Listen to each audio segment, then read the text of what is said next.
going to be a professional dancer and a dance teacher.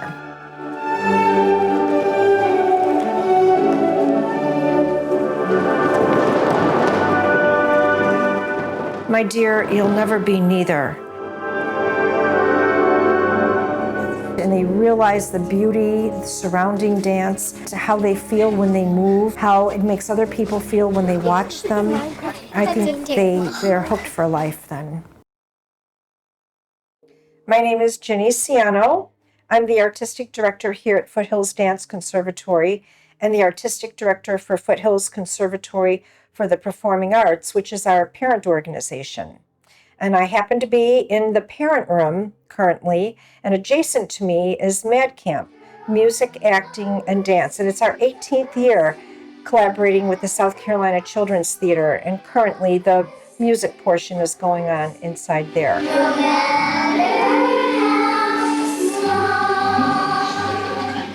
I began dancing at a very young age. My mom took me for shoes, and a shoe salesman said, I think she's going to have flat feet, and gave my mom a card where I should go and take dance to prevent that from happening. He was actually trying to sell some dance classes because I have the quintessential ballet foot. And at a young age, I took at a dance studio located in Evergreen Park. I stayed there until I was a freshman in high school. And as a freshman in high school, I was doing a 4-year plan with my counselor, Marilyn Quinn. She asked me my ambitions in the future. I said, I'm going to be a professional dance teacher. I'm going to be a professional dancer and a dance teacher. And she asked me where I took dance, and I told her, and she said, my dear, you'll never be neither. And I was just like flabbergasted. I was like, what? She goes, if you want to be a professional dancer, you need to train at a school where the teachers have been professional dancers. And she said, you need to go downtown Chicago to the Ruth Page Foundation, and that's where you need to study. I show up for the first class. I'm in black, pink tights, black skirt, hair in the bun, but everybody else in the class is in pink. And I'm like, oh, well, they've made a mistake. They'll see. But as class proceeded, I realized that I didn't know anything that these kids knew. And we had to go through all the positions of the body, and I was just flabbergasted. And I had Mr. Long, Larry Long, the director of the Ruth Page Dance Company. And I didn't even know what to think. After an hour and a half class, I rode back on the bus. My ballet class that I took was a 45-minute class.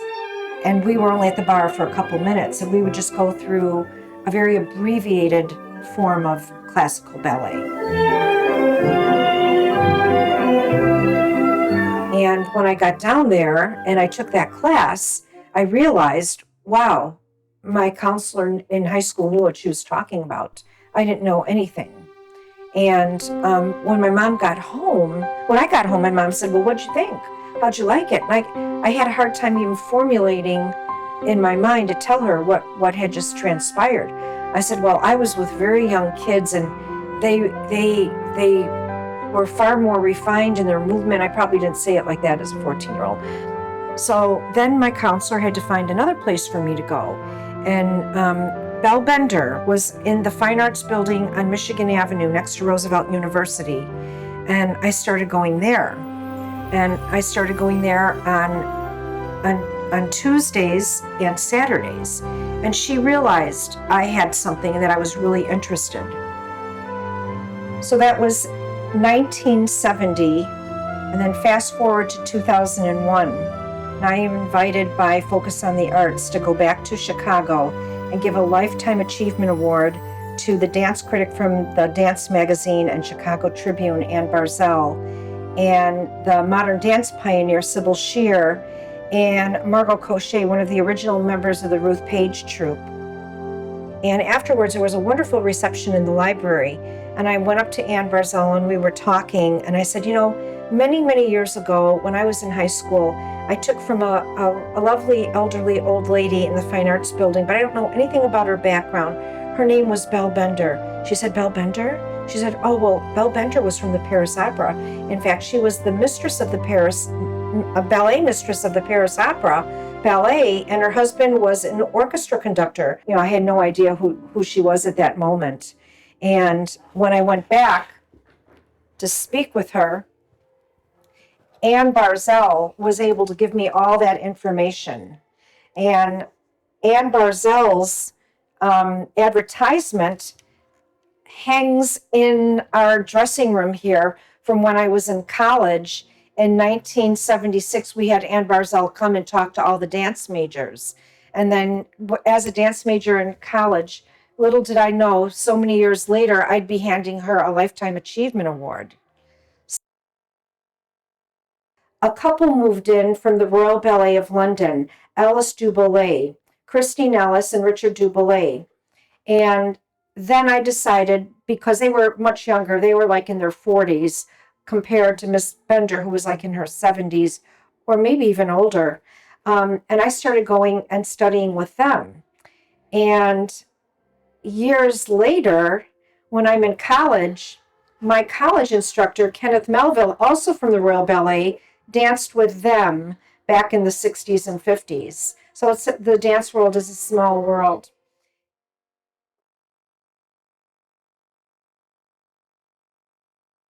And when it came to college, my high school counselor, Miss Quinn, said there's one place you want to go, and that's Barat College in Lake Forest. It's a small liberal arts college. It's run by the Sacred Heart Nuns, and they have an incredible performing arts program.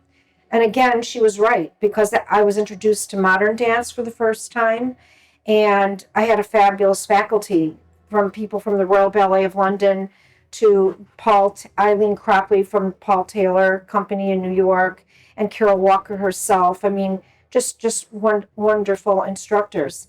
I became a double major, theater and dance, and then secondary education. And right out of college, I got hired in a very affluent community, Highland Park in Deerfield, Illinois.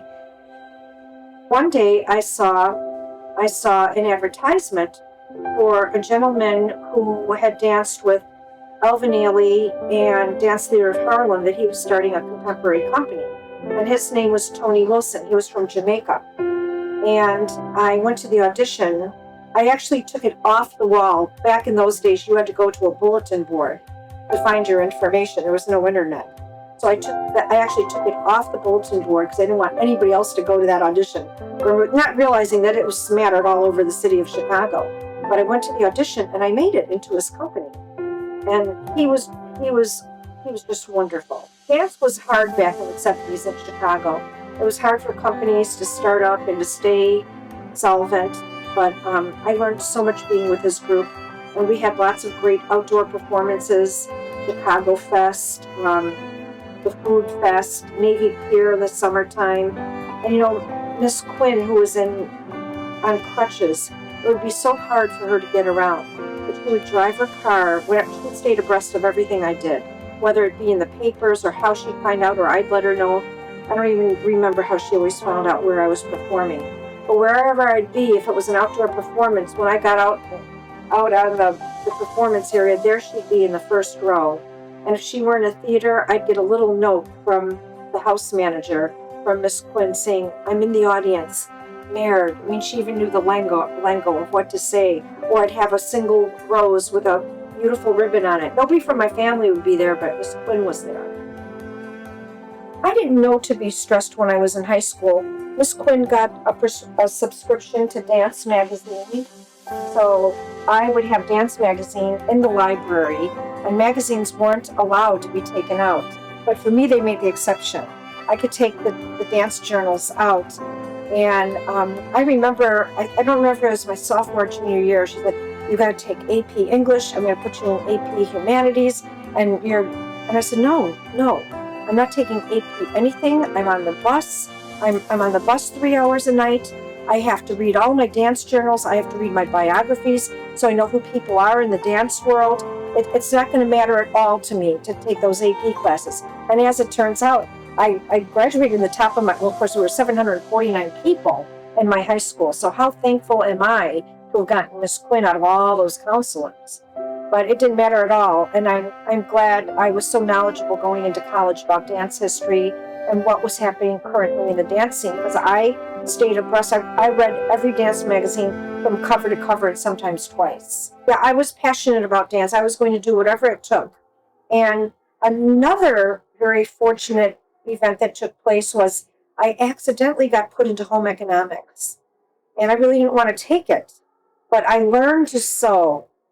And that was so fortunate for me for sewing costumes later on, even to this day. I walked into college, and when I went to college, and I went backstage for our orientation for theater. I had on a denim long coat with bound buttonholes, and I had made it. And the costume teacher said to me, "Where'd you get that coat from?" I said, "I made it. It was you on the costume."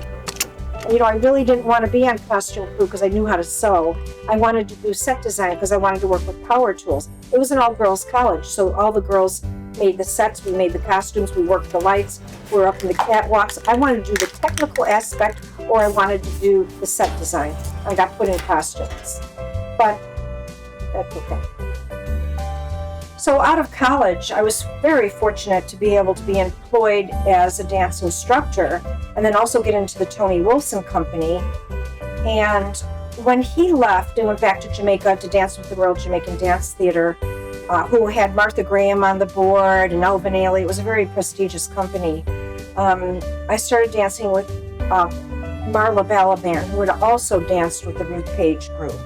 And we had it was a small group. It was 3 men and 3 women. And by that time, I knew enough people who had danced professionally. I had friends who had danced with Pearl Lang in New York, with Joffrey, with an Israeli dance troupe. And we were all like in our 30s now. So I formed a group called the Lakeshore Dancers up in Chicago. And we had a great time. We did all of the festivals. The CD Innovators was given to me by a student of mine at Highland Park High School, Wendy Phillinson. I admired all the music on it, but I was especially touched by Prayer of the Children. One evening, my company was scheduled to rehearse, but we had a huge snowstorm approaching. So I called each person on the list and canceled our rehearsal. But I decided to stay in the studio and work that evening. And as I was working on a different piece of choreography, a dancer walked in who I had not contacted. She was new to our company, and she had traveled all the way from Schaumburg to Highland Park, which is quite a distance, especially in a bad snowstorm. So as I looked at Linda, I said, "Linda, I'm so very sorry, but I'd be more than happy to work with you. There's a piece of music I've been wanting to choreograph. So why don't you and I start on that?" And I had not prepared the music. I didn't know the counts. I'd only listened to it in my car, as a matter of fact. And so I started to listen to it, and we went down on our knees, and I said, "This is how it's going to begin." And then I'd listened to 16 more counts, and the choreography just came out. I didn't have to labor on any of the choreography, and since I set the piece, I've never rechanged any of the choreography, which is seldom done with dance. And we've done it in almost every venue. We have done it in universities and high schools, at outdoor events, and I knew this piece had come into its own when I got a call from the Jewish Folk Festival. We have been sponsored for many years by American Airlines, and they were asking us back.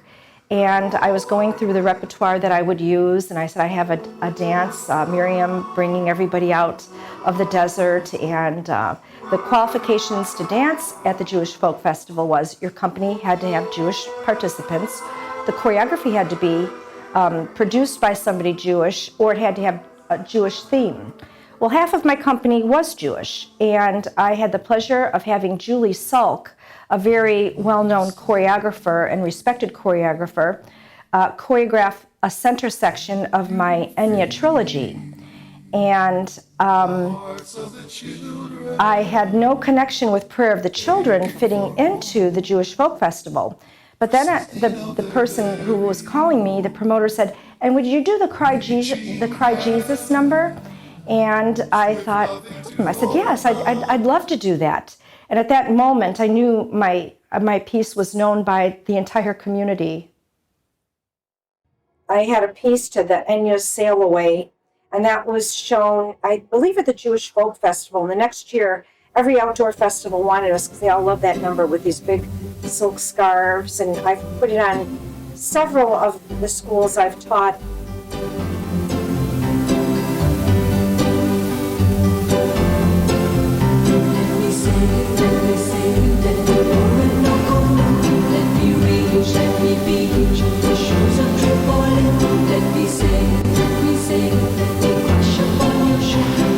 And it happens to be a favorite of mine, and if ever I do a group of Enya songs, I would bring it back again.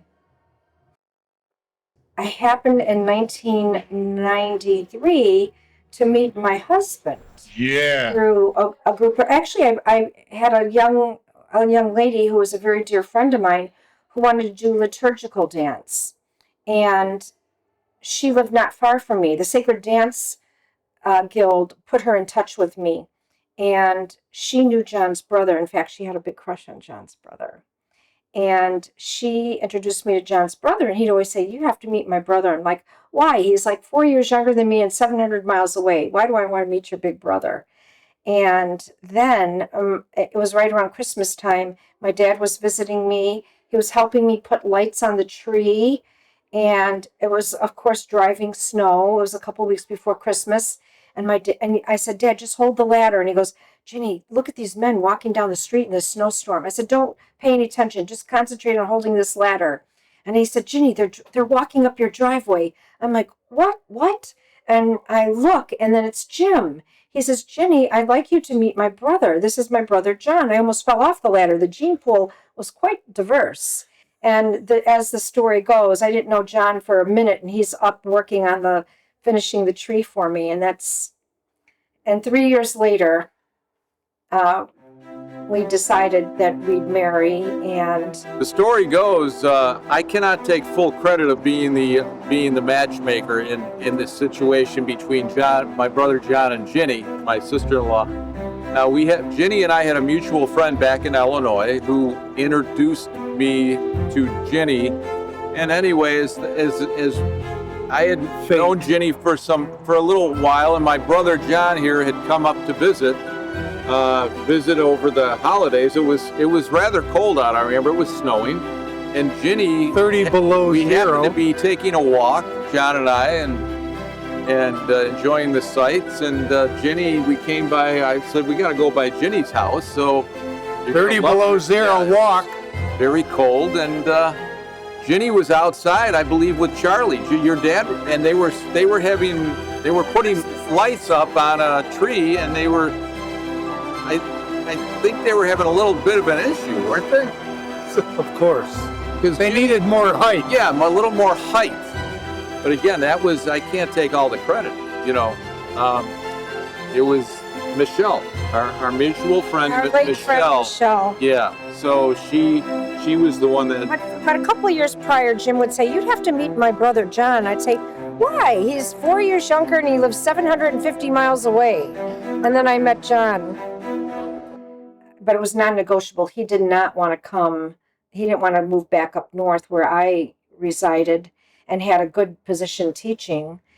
He had moved down here when he helped his parents build the house on Lake Kiowee when they retired. And he said, no, you'll have to come down here. And, I was 40, and I was ready. I was ready to make a change. So I moved down here not knowing anyone but John. I married John in August 24th, 1996. Then I had to sell my house. And I remember when the school year rolled around, it was the first year of my life that I didn't go back to school in the fall. Because since I was a young girl, I had always gone back to school in the fall, either as a student or a teacher. And I remember when it was time to roll around, I thought, wow, what am I doing?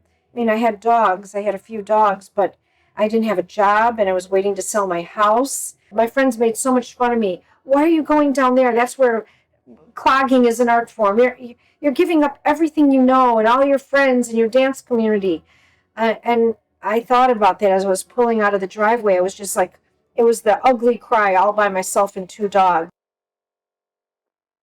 But as soon as I came down here, I fell right into teaching again.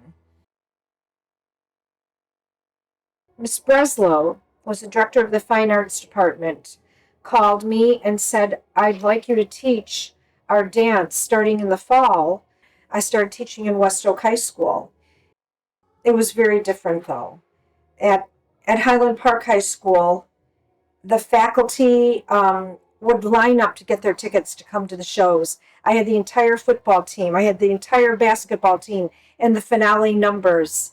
And I had a technical director. I had like a $6,000 budget for high school kids for costumes. And I came here, and it's like I didn't even have. I had a janitor to turn the lights on and off on the stage. It was just so different. And I was told by the principal, you can't move the lights because the lights were set by a professional company who came in and built the theater. So I ended up using Target 2000 money to rent lights to bring in, to re-aim, to make a dance show. And I was so deflated. And I remember walking out of the building with the lighting designer from Clemson University. And I think I had a tear rolling down my cheek. And he put his arm around me. He said, would you look out in front of you past this parking lot? And I didn't know what he was getting at. He said, what do you see? I said, I see cows. And he said, that's right, you see cows. You're going to bring an art form to this school that they've never seen. So don't be so deflated about not being able to use the lights at the school, because he said this is new to everyone, and yet you're going to have a quality production, and it will be the first time dance as an art form has been seen in this community. And he was right. I had to look at it from that perspective. I was fortunate enough to have a father who didn't support me as a young person dancing, but saw that it was my passion, that I made a go of it. And he was kind enough to gift me this building. My father bought this building for me. So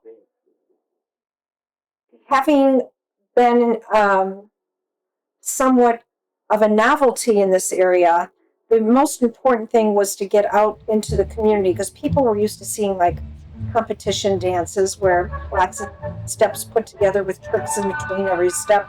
They needed to see dance as an art form.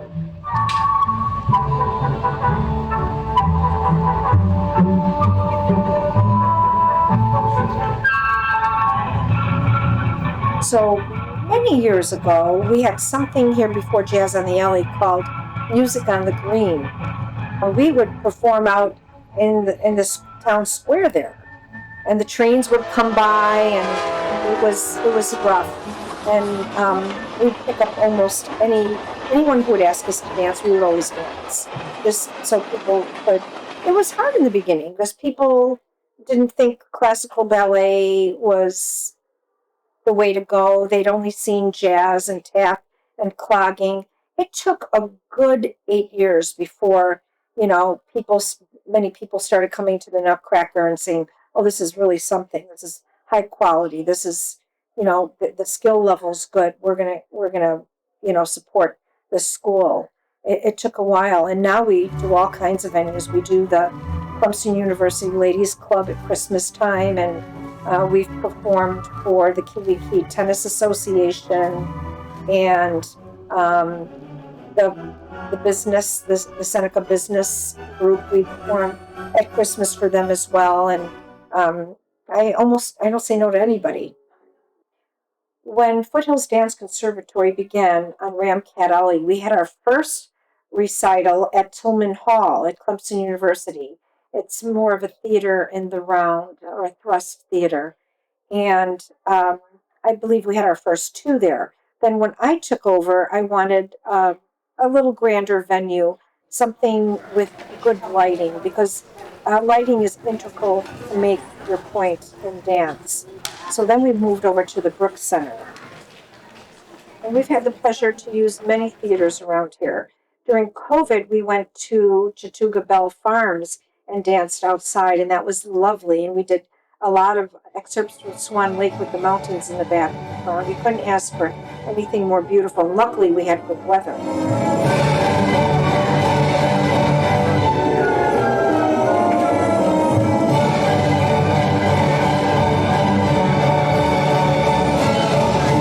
And for our summer intensives, when I bring in professionals from all around the country, we've used theaters such as our local theater, Oconee Community Theater, and we've used Clemson Little Theater.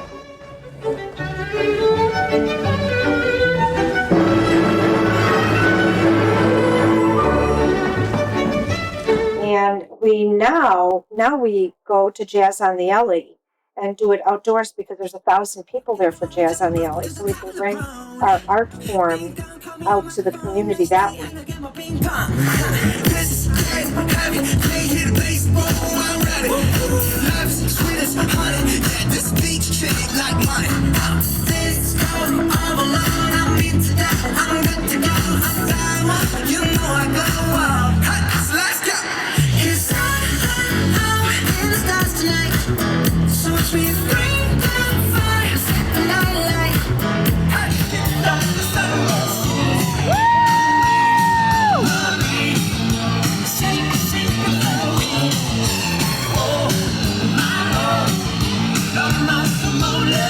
Last year was our 20th anniversary of the Nutcracker, and it was a special year because it was also Joe Merck's 20th year as Godfather Drosselmeyer.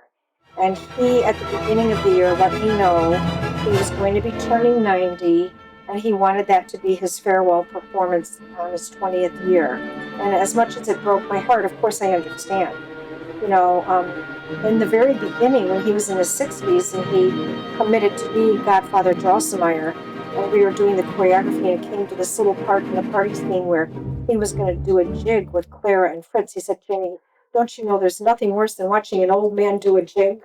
And 20 years later, there he was at 89.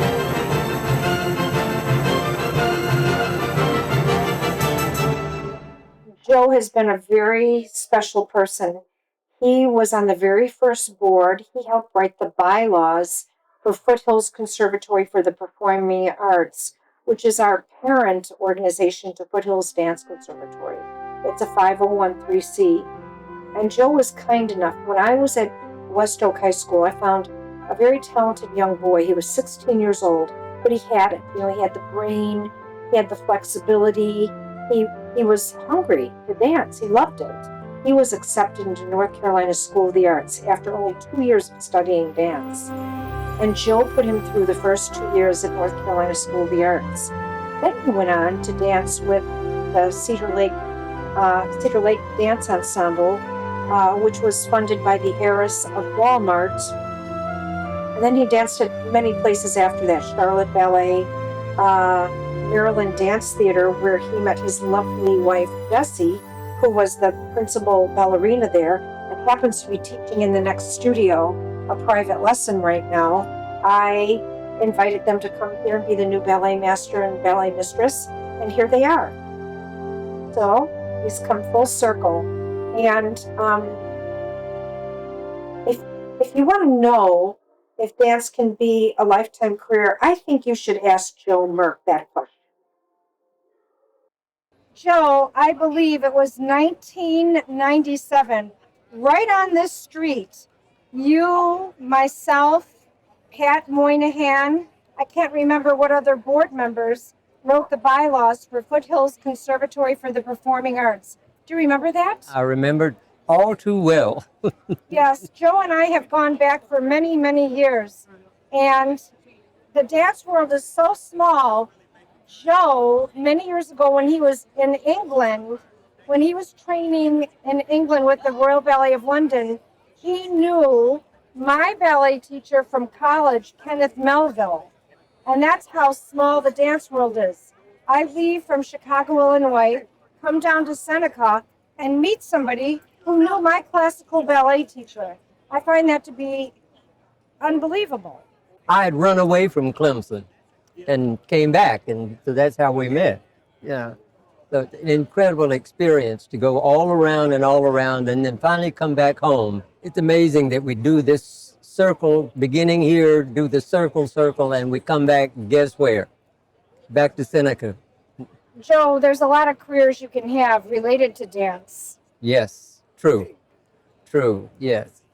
And when I came back here, there was no dance. I came back in 1965. There was no dance, so I had to find another creative outlet. So I turned to theater, which was just beginning in Clemson. So I worked with that until finally I met Ginny and we started with a dance company here. Until then, I traveled to Atlanta and danced with the Atlanta Ballet from Clemson, which was a bit of a strain. Spending the night in his cars, Yes. oftentimes. And teaching school the next day. It can be arduous finding good faculty and people who want to move to this area. But what I have found is once you're doing a nutcracker and you're bringing in professionals, you can network. Now, it's been many years since I've been in the professional scene, so it's really important that I keep meeting the new professionals.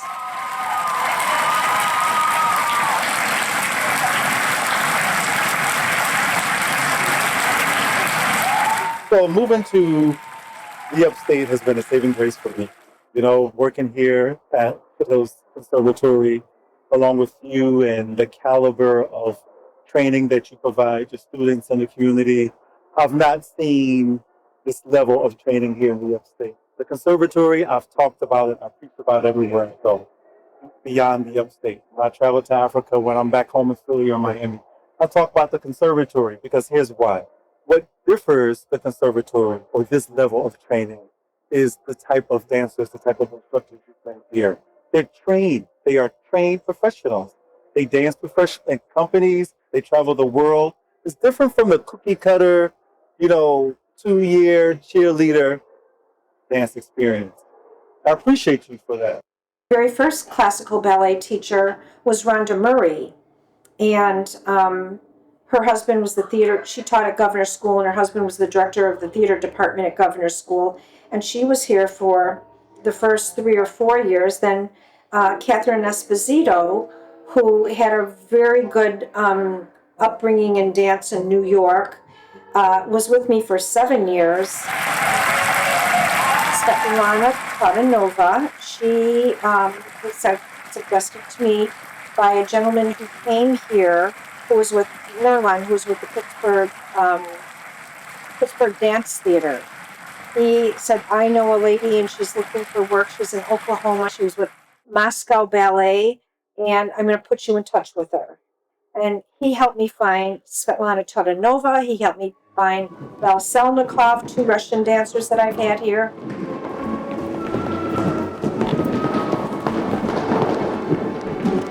Well, Katie Heaton, I think, is probably my first dancer from here, and she started at 5 years old. I remember the first dance she performed. All God's children have a place in the choir. Some sing low, a little country dance, and she was just 5 years old, cute as could be. And then her sophomore year in high school, she went to Governor's School, and from Governor's School, she started dancing with Columbia City Ballet. And she's already retired, and she's their area outreach director right now.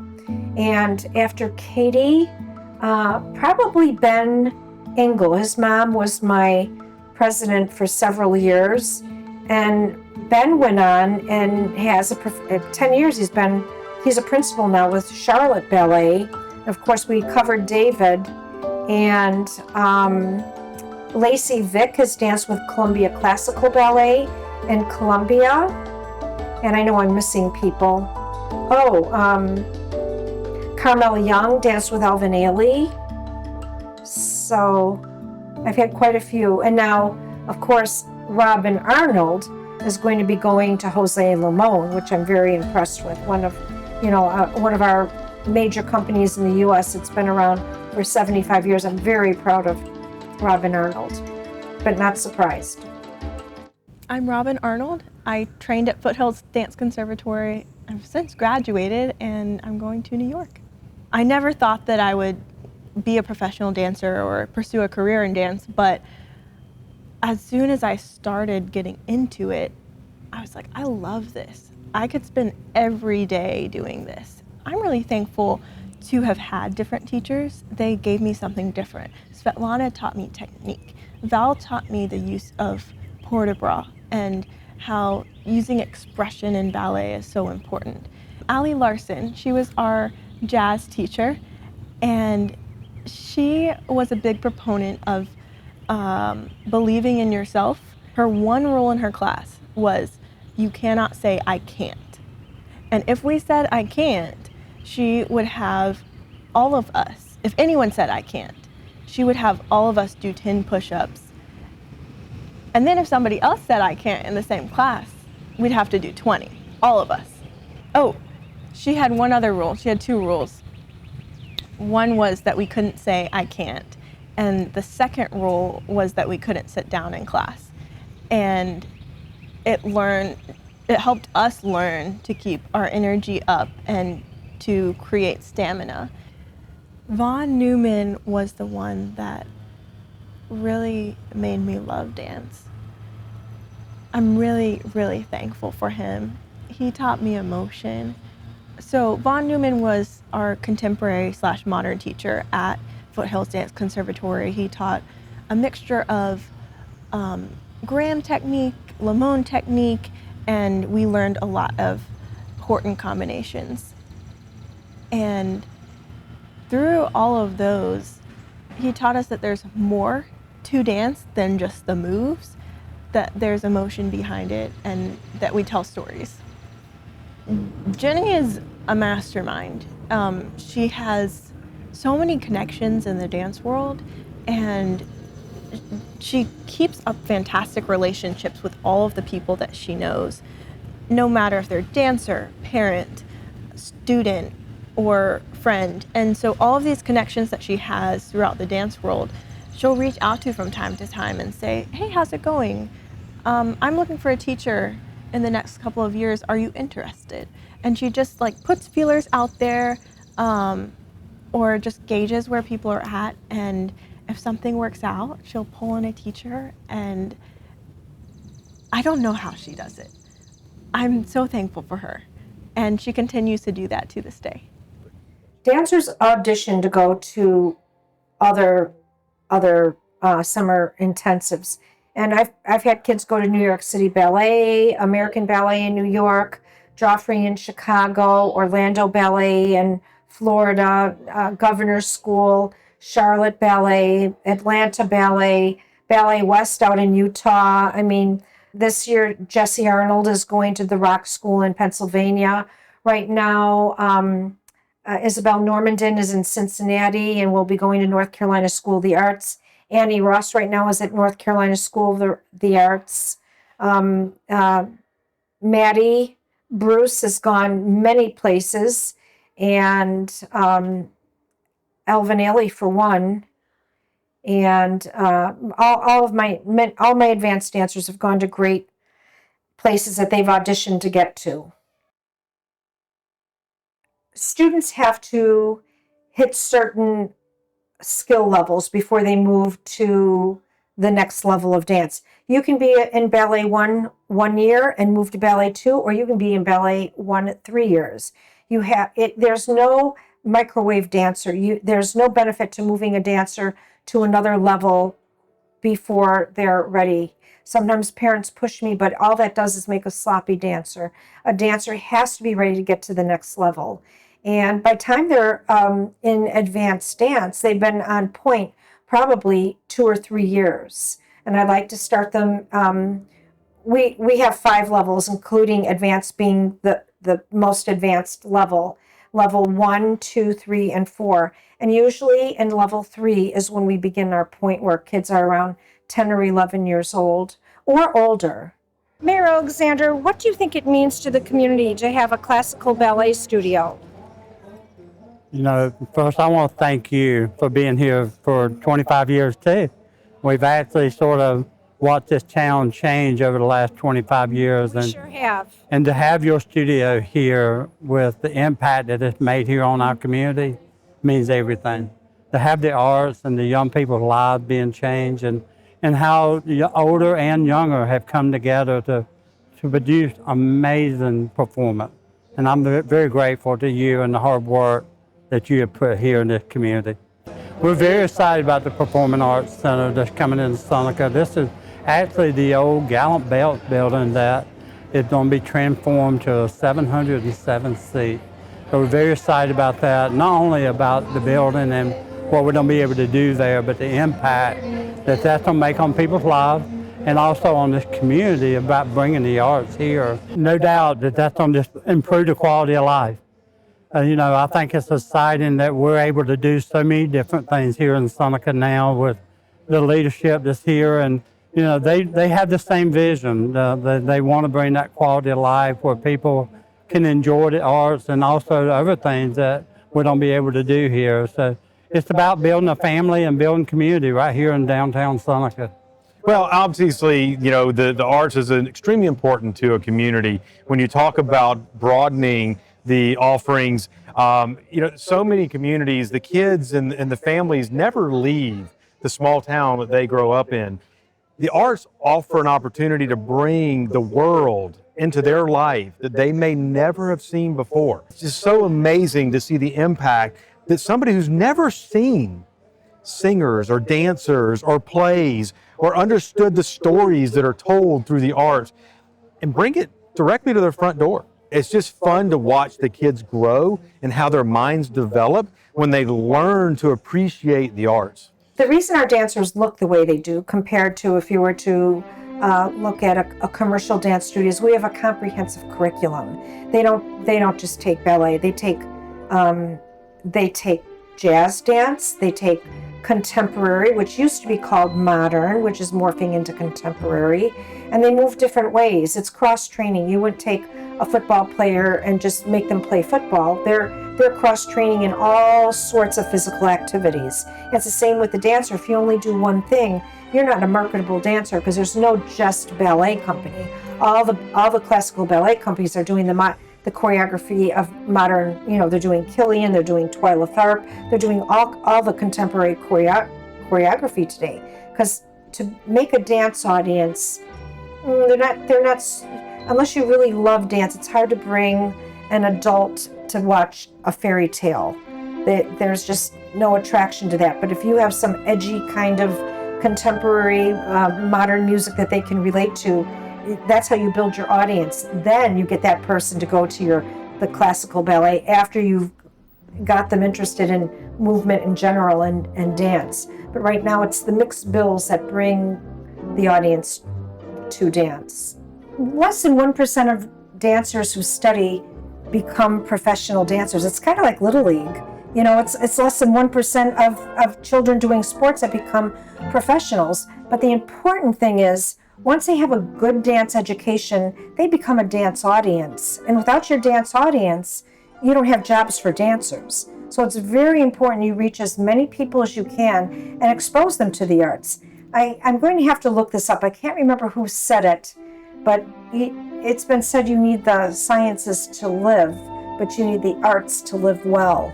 So much can be expressed through dance and music, and it's great enrichment. And I think the young kids who watch the older kids come before them, and they realize the beauty surrounding dance, the commitment, how they feel when they move, how it makes other people feel when they watch them.